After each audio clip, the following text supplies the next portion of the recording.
বাটা মশলা দিয়ে আপনি যে কোনো মাংস রান্না করেন তার টেস্ট কিন্তু হবে অন্যরকম।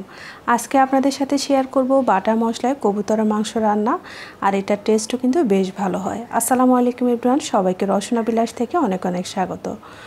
আমরা এখানে নিয়ে নিলাম বাটা মশলা করার জন্য 3টা পেঁয়াজ কুচি, সাথে নিয়ে নিলাম বেশ বড় সাইজের একটি রসুন, এভাবে রসুনের কোষগুলোকে আলাদা করে নিয়েছি। সাথে নিয়ে নিলাম একটি টমেটো আর 1 ইঞ্চির মতো আদা কুচি। সব কিছুকে ব্লেন্ডারে একটু পানি দিয়ে ব্লেন্ড করে নিয়েছি। আর এখন চুলায় আমি 1/3 কাপ পরিমাণ দিয়ে দিচ্ছি সয়াবিন তেল। গোটা গরম মশলা দিয়ে দিচ্ছি, এখানে 2টা তেজপাতা আর 4-5টি সবুজ এলাচ, 4-5টি লবঙ্গ, 2 টুকরা দারুচিনি। আর যে বাটা মশলাটা তৈরি করে রেখেছিলাম সেটা দিয়ে দিব। দিয়ে একটু ভালোভাবে মিশিয়ে নিচ্ছি।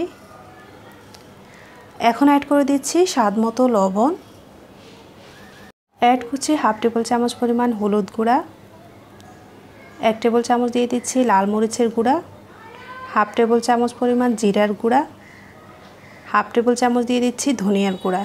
এখন এই সবগুলা মশলাকে ভালোভাবে কষিয়ে নিতে হবে। এই মশলা থেকে যেন কোনোভাবেই কাঁচা গন্ধ না থাকে। মশলা যদি কম কষানো হয় এতে করে কিন্তু মাংস থেকে মশলার গন্ধটা থেকে যাবে। আমি ঢাকা দিয়ে 4 থেকে 5 মিনিটের মতো কষিয়ে নিচ্ছি। ঢাকনা খুলে চেক করে নিচ্ছি, মশলাটা কিন্তু এরই মাঝে ভালোভাবে কষানো হয়ে গেছে। দেখতেই পাচ্ছেন মশলা থেকে কিন্তু তেলটা ছেড়ে গেছে, তার মানে মশলাটা ভালোভাবে কষানো হয়েছে। এখন অ্যাড করে দিচ্ছি 1/2 চা চামচ পরিমাণ গরম মশলা গুঁড়া। এখানে আমি প্যাকেটের গরম মশলাটা ব্যবহার করলাম, আপনারা চাইলে কিন্তু বাসায় তৈরি গরম মশলাটাও ব্যবহার করতে পারেন।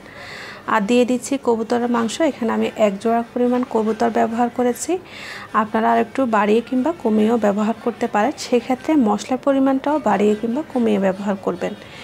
এভাবে আমি কবুতরটাকে মশলার সাথে চুলার আগুনটা লো হিটে দিয়ে 10 মিনিটের মতো এভাবে রান্না করে নিয়েছি। এতে করে মাংসটা অনেকটা কষানো হয়ে গেছে আর অনেকটা কিন্তু নরমও হয়ে গিয়েছে। এখন দিয়ে দিচ্ছি প্রায় 2 কাপের মতো পানি।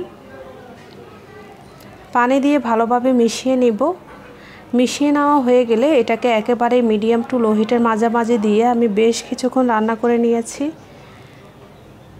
এখন ঢাকনা খুলে চেক করে নিচ্ছি, মাংসটা কিন্তু পুরোপুরি রান্না হয়ে গিয়েছে। দেখতেই পাচ্ছেন মাংসের ঝোলটাও কিন্তু অনেকটাই ঘন হয়ে গিয়েছে। এই অবস্থাতেই আমি এটাকে নামিয়ে নিচ্ছি। মাংসটা কিন্তু পুরোপুরি সেদ্ধ হয়ে গিয়েছে। আপনারা যদি আরেকটু ঝোল ঝোল রাখতে চান সেক্ষেত্রে আরেকটু পানি ব্যবহার করতে পারেন। কবুতরের মাংস কিন্তু অত বেশি ঝোল ভালো লাগে না, তাই আমি অল্প ঝোলে এটাকে নামিয়ে নিয়েছি। সহজেই মজার রেসিপিটা যদি ভালো লাগে অবশ্যই চ্যানেলটি সাবস্ক্রাইব করে রাখবেন। আর হ্যাঁ, কবুতরের মাংসের কিন্তু আরও একটা রেসিপি আমার চ্যানেলে দেওয়া আছে, চাইলে দেখে আসতে পারেন। ভালো থাকবেন সবাই, আল্লাহ হাফেজ।